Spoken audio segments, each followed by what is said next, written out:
Paz de Cristo Jesus, meus irmãos, que Deus abençoe, que mais nessa noite o Senhor muito nos use, faça sua vontade ser estabelecida em nosso coração para o louvor da sua glória, para o bem da nossa vida. O texto que nós vamos usar é um texto do evangelista Lucas, que no capítulo 13, ele traz para nós a parábola do grão de mostarda. Eu vou ler o texto para a nossa meditação. Então, o texto diz assim: ele dizia, que é semelhante ao reino de Deus e a que o compararei? É semelhante a um grão de mostarda, que um homem plantou na sua horta e cresceu e fez-se árvore, e as aves do céu aninharam-se nos seus ramos. É interessante. Não sei quantos que vão assistir esse vídeo já tiveram a oportunidade de ver um grão de mostarda, né? O grão de mostarda é um grãozinho bem pequeno, ele é menor, bem menor do que um caroço de arroz. Podemos dizer que ele praticamente é metade de um caroço de arroz, é bem pequenininho. Mas essa semente, esse grão, ele semeado, ele nasce, brota, germina uma árvore muito interessante e que é capaz de aninhar pássaros. E ela desenvolve. A sementinha plantada na terra, ela desenvolve, ela começa a brotar, né? Um brotinhozinho, depois desenvolve, cresce seus galhos, seus ramos, e daqui a pouco é uma árvore com capacidade para aninhar pássaros. Nós louvamos a Deus porque o Senhor, né, também ele cuida dos pássaros. E as árvores servem para de repouso, né, para os pássaros, também para a sua reprodução. Mas não é o nosso tema. Nosso tema é o reino de Deus. E aqui ele é comparado. Vamos lembrar, né, que quando nós começamos a pensar no reino, nós vamos observar que o reino ele é composto por rei e os súditos, palácio, né, o lugar, né, do rei, seu trono, o seu cetro de governo, que demonstra sua autoridade. Então, quando se fala em reino, se pensa nessas coisas todas. E nesse caso aqui, nesse momento aqui, nós queremos usar essa parábola que Jesus traz para ensinar. Sempre lembramos, né, que parábola é uma figura de linguagem que traz uma verdade ou um ensinamento fundamental para a vida do crente, com respeito à igreja, né, para a vida do crente. Ou para outras pessoas, dependendo da forma que a parábola é apresentada. O nosso texto, Lucas faz o registro da fala de Jesus, do ensinamento de Jesus, que ele quer tratar sobre o reino, que é o reino de Deus. O reino de Deus, a gente sabe que não é um reino material, não é materializado por um palácio comum, feito de pedras, não é materializado por um trono de madeira, quem sabe forrado, com todo aparato, né, de couro, quem sabe, de um tecido mais fino. E esse reino, o seu cetro não é um cetro de ouro, nem tem um anel de ouro para que possa estar validando então a sua lei ou a sua correspondência. Mas, de fato, esse reino ele é composto por um lugar, né, extremamente espiritual, no qual Deus está entronizado. E Jesus veio trazer essa referência de forma mais clara para a igreja, estabelecendo a igreja para que o povo de Deus pudesse ter mais clareza e entendimento no seu propósito, no seu objetivo missionário, pudesse entender bem qual era o propósito desse reino. Então, voltando para o texto, Jesus diz assim: a que é semelhante o reino de Deus? E a que o compararei? Ele começa a observar esse detalhe aqui, usando toda a sua inteligência, sabedoria, espiritualidade, e indaga para aqueles homens sobre o que ele poderia comparar ao seu reino. Ou seja, fazer uma comparação para trazer uma melhor compreensão do que ele queria ensinar. Ele queria dizer àquelas pessoas como fundamento da fé, como fundamento daquilo que seria realizado. Ok, podemos dizer assim, o reino de Deus terreno, o reino de Deus terreno, ele deu início com os discípulos de Jesus, 12. E nós sabemos já, isso aqui já é de conhecido de todos, que um deles foi o traidor, e depois foi substituído. Então, começa com 12, esse reino. E começa esse reino sendo convocado com um chamamento especial e inequívoco de Jesus para os seus discípulos, dizendo: vem e segue-me. Esse chamado é um chamado, nós podemos fazer essa leitura, para a salvação, para o implantar do reino. Onde esse reino é implantado? Dentro dos discípulos inicialmente, daqueles 12. Ou 11 depois o outro substituído. Inicialmente, o reino era implantado dentro dos homens. Judas, a gente já sabe, foi escolhido para ser traidor. Então, o reino seria implantado dentro das pessoas. E a indagação de Jesus é exatamente essa. A que compararei esse reino? Eu posso, uma figura histórica que eu poderia aqui comparar o reino. Então, naquele momento, ele vê que a melhor figura para comparar o reino foi uma semente bem pequena semente, uma semente de mostarda. Mostarda nós usamos um tempero, né, na comida, etc. Enfim, né? E ele usa, então, a menor figura que ele poderia utilizar para falar do reino. E entendo eu que ele quer dizer que esse reino começa muito pequeno. Ok? Literalmente, esse reino começa com 11 pessoas. Porque o reino é implantado dentro do coração. E Judas não tinha esse reino dentro do coração. O reino não foi para Judas, podemos dizer assim. E ele compara a figura da semente de mostarda, que é bem pequenininho. Então esse reino começa muito pequeno. Então aqui eu compararei esse reino. E naquele momento Jesus usa a sua sabedoria toda para dizer: esse reino é comparado ao grão de mostarda. É um reino pequeno, inicialmente. Okay?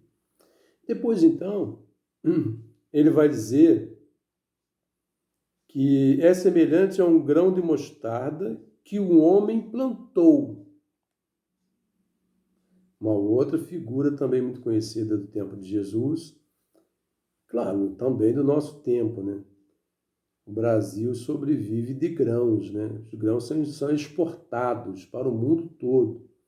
Os grãos produzidos no Brasil. Ok?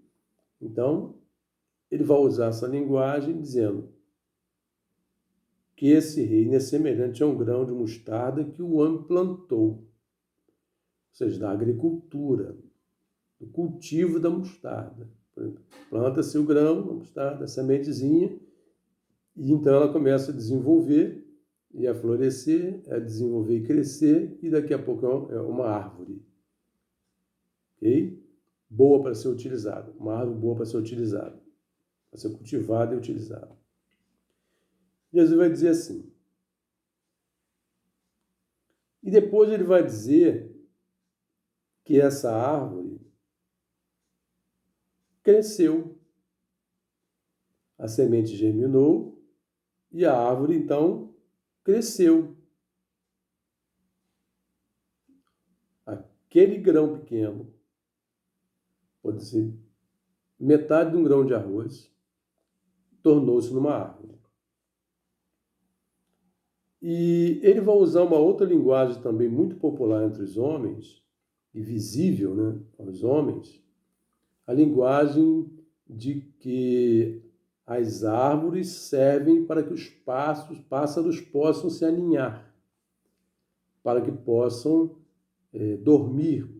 Nós estamos numa região de muitas árvores. O estado do Rio de Janeiro tem muitas árvores.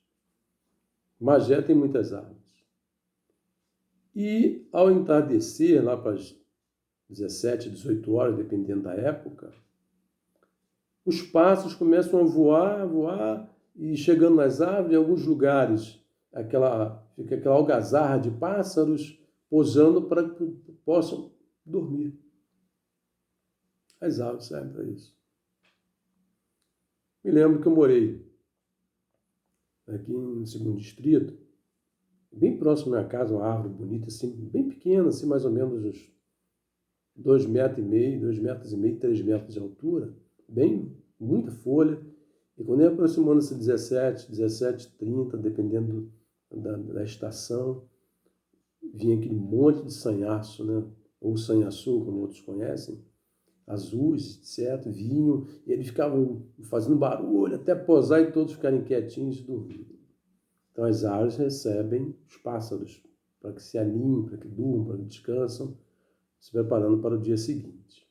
Então louvado seja o nome do Senhor. Até nisso o Senhor preparou muito bem. O Senhor era maravilhoso e sábio. E Jesus, usando a sua sabedoria, ele então olha para essa figura da árvore que cresce e as aves então se aninham. Vou ler mais uma vez o texto. É semelhante a um grão de mostarda que um homem plantou na sua horta e cresceu e fez-se árvore, e as aves do céu aninham-se nos seus ramos. Então, é o texto sugerido por Jesus, registrado por Lucas, dessa maneira. Ele vai dizer que o reino de Deus é semelhante também a uma árvore que recebe os pássaros. Uma árvore que cresce e recebe espaço para que possa se acomodar. Então, nós vimos aqui o contexto histórico desse texto. Primeiro, a figura de linguagem, que é, de fato, a parábola.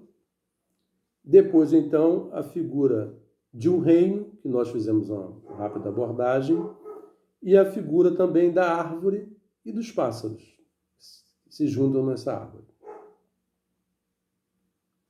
Vamos lembrar, né? O reino de Deus não é comida e nem bebida.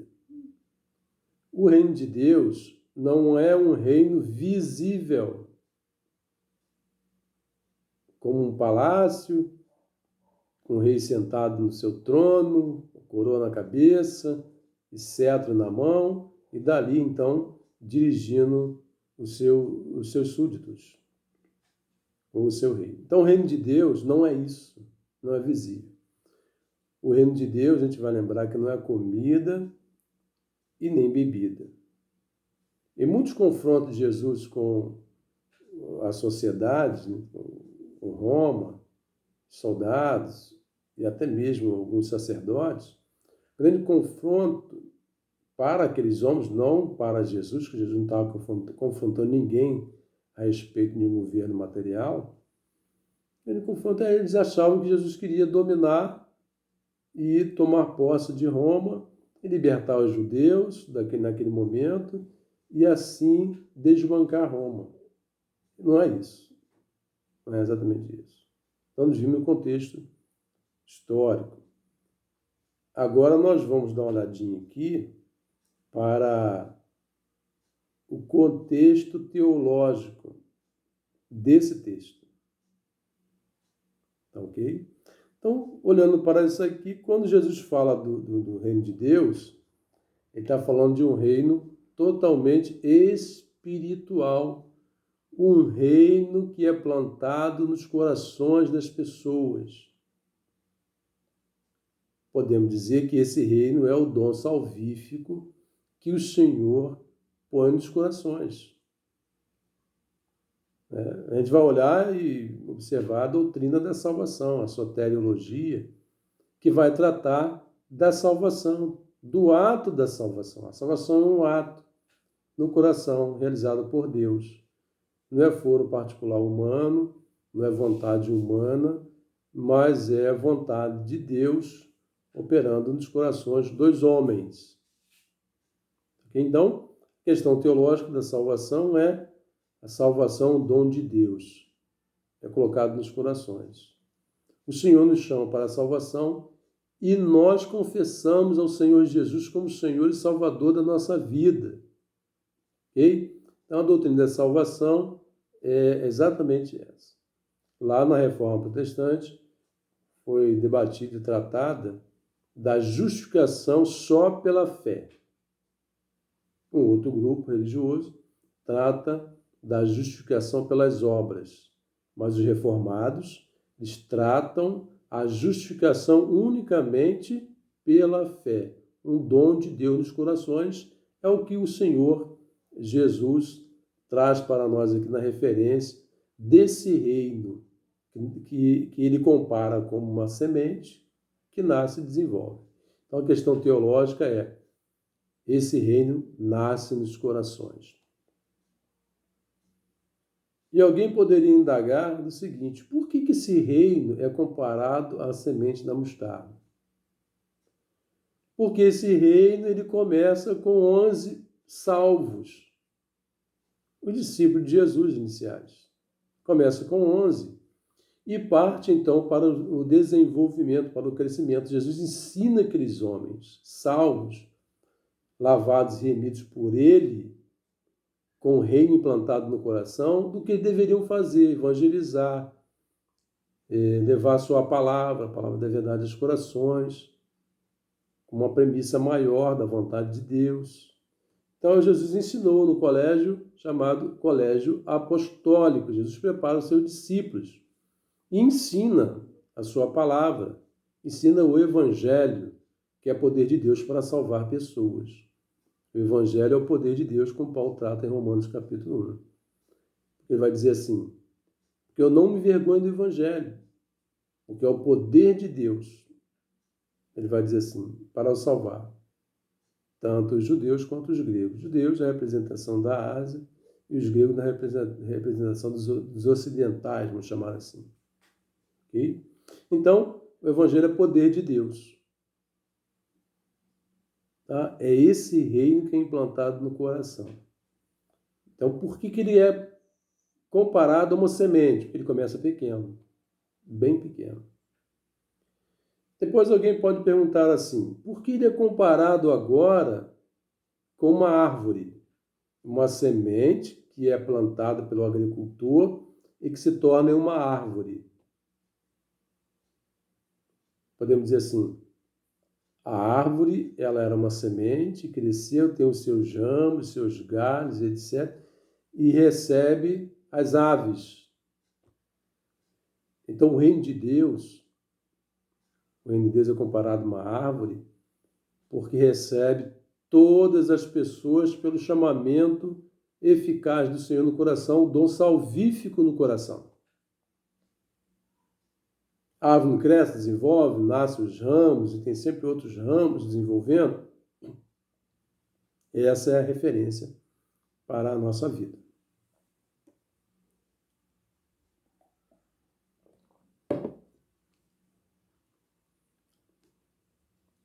É a referência para a nossa compreensão. Então, o reino de Deus é implantado no coração como reino espiritual. O reino de Deus, ele desenvolve como uma árvore. Vamos lembrar disso? Ele começou lá na Ásia, na Galileia, Jerusalém, Samaria, enfim, expandiu para a Europa, na Grécia, Portugal, e veio sendo semeado e crescendo como uma árvore. Começou com 11 pessoas. 11 pessoas. Notaram o que é? Jesus está dizendo?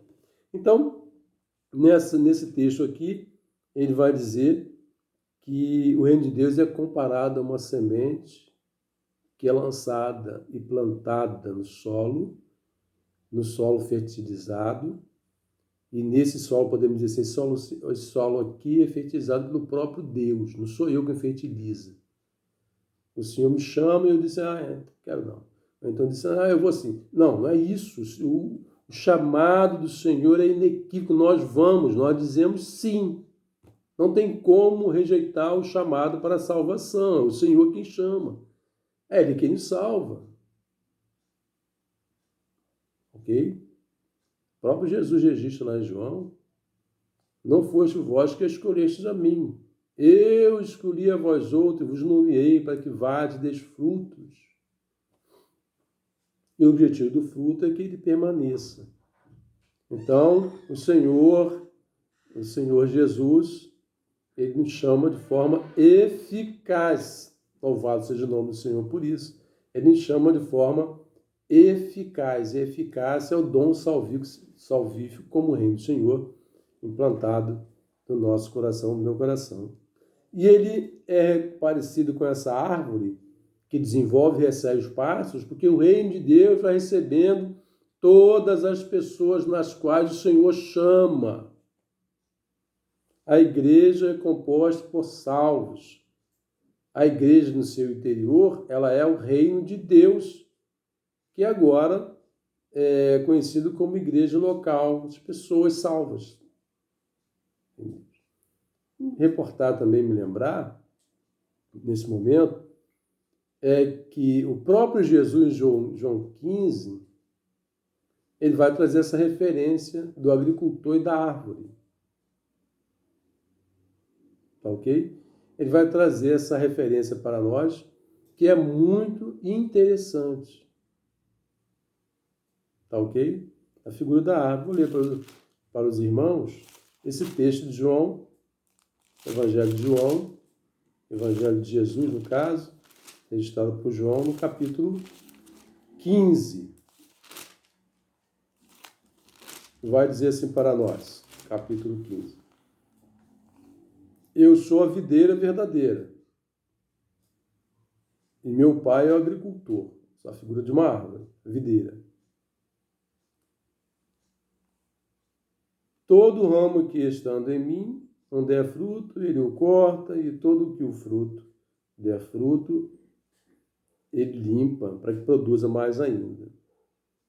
Vós estáis limpos pela palavra que vos tenho falado. Ele está falando dos seus discípulos. Eu sou a videira, vós os ramos. Quem permanece em mim, eu nele. E esse dá muito fruto, porque sem mim nada podeis fazer. Então, ele vai usar essa figura aqui, que significa muito Jesus falando sobre essa figura da árvore, da videira. Mas, aqui ainda em Lucas, nós temos aqui, no capítulo 17, dois textos aqui que nos chamam bastante atenção, para chamar de dois, né? Lucas 17, 21, bota 20 e 21. Versículo 20 de Lucas 17.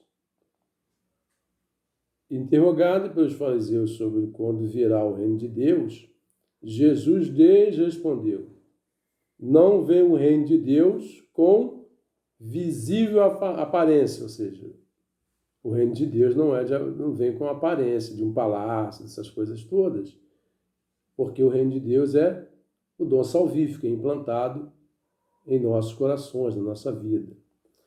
Depois, o versículo 21 vai dizer assim: nem dirão, ei-lo aqui, ou lá está, porque o reino de Deus está dentro de vós. versículo 21 de Lucas 17. O reino de Deus está dentro de vós. Maravilhoso texto também. Né? Como todos os textos das Sagradas Escrituras, esse texto de Jesus, registrado por Lucas, é maravilhoso. O reino de Deus está dentro de vós. Ele não tem visível aparência, está dentro de vós. Então, a Bíblia é rica em trazer essas questões todas para nós, como verdades supremas e eternas para o nosso coração. Vou ler mais um texto de João, que é o capítulo 18, João capítulo 18, versículo 36. Vamos ver aqui. 18, 36. Diz assim o texto. Respondeu Jesus: o meu reino não é deste mundo. Se o meu reino fosse deste mundo, os meus ministros se empenhariam por mim, para que não fosse eu entregue aos judeus. Mas agora o meu reino não é daqui. Interessante ele falando isso aqui, né? Ou seja, as pessoas estavam preocupadas achando que Jesus queria o reino dos judeus ali, tomado dos romanos. Jesus está dizendo, meu reino não é daqui. Ou seja, não é terreno. O reino não é terreno. Ok? Até o apóstolo Paulo, né, no ensino apostólico, escrevendo à igreja de Roma, também ele trata de um tema que tem muito significado, né, que ensina, né, bastante para nós, né, para a nossa vida. Né? Que é lá Romanos 14, 17, que ele vai dizer assim, porque o reino de Deus não é comida nem bebida, mas justiça e paz e alegria no Espírito Santo. O Espírito Santo é a terceira pessoa da Trindade, que aplica ao nosso coração a salvação. Lembra lá de João, capítulo 16 lá de João? Ele convencerá o mundo do pecado, da justiça e do juízo, ou seja, convencer por, de fato, o evangelho no coração. Muito significativo. Então, essas figuras todas, essa parábola que Jesus traz para os seus discípulos e que o seu reino, o reino de Deus, é comparado a um grão bem pequeno, né? É um grão bem pequeno. Trazendo então agora a experiência para o nosso coração. Com a experiência para o nosso coração desse ensinamento aqui. Irmãos e irmãs, o reino de Deus, o Senhor já colocou em nosso coração. O Senhor colocou o seu reino em nosso coração. Por meio da sua palavra, ouvimos a pregação da palavra, e o Espírito Santo pôr essa palavra e cravá-la dentro do nosso ser, da nossa vida. Então o reino de Deus está implantado em nosso coração, em nossa vida. Somos servos desse reino. Somos filhos de Deus. Minha experiência para nós. Está em nosso coração. O reino de Deus está em nosso coração. É inegável isso. É uma verdade teológica fundamental do Senhor para nós. A segunda experiência é: o reino de Deus é comparado com uma semente pequena que desenvolve. Notem o vulto que o cristianismo tomou no mundo todo. A igreja começa com 11 pessoas, com Jesus pelo chamamento inequívoco e eficaz de Jesus, e a igreja desenvolve, começa lá na Ásia, chegou até nós. Nós estamos na América do Sul. Como essa árvore foi desenvolvendo, crescendo e nos recebendo como filhos. Então o reino é comparado, de fato, dessa maneira. O reino de Deus é espiritual, totalmente espiritual. Nós louvamos a Deus porque esse reino chegou até nós, invadiu o nosso ser, o nosso coração. É a Ele quem nos conduz de forma eficaz. Somos abençoados, somos conduzidos com sabedoria. O Espírito Santo está em nós, é o diretor desse reino em nós, em nosso coração. O Espírito Santo está em nós e o que nós devemos fazer é adorar, louvar o nome do Senhor e proclamar o nome de Jesus. Jesus Cristo é Senhor, Jesus Cristo é Salvador.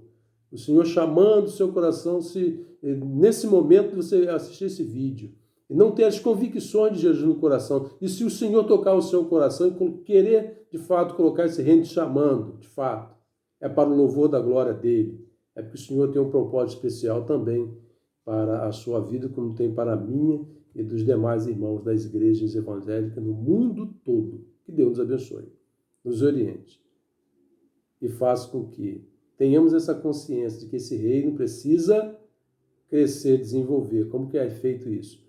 Por meio da palavra do Senhor e da instrumentalidade do Espírito Santo. A minha fé em pregar a palavra e saber que essa palavra chegará aos corações. Na perspectiva do Espírito Santo. Não na minha perspectiva, no meu conhecimento, na minha fala. Não. Na perspectiva da palavra de Deus que é anunciada, e essa palavra chega aos corações pela instrumentalidade do Espírito Santo. Deus nos abençoe, nos oriente tudo.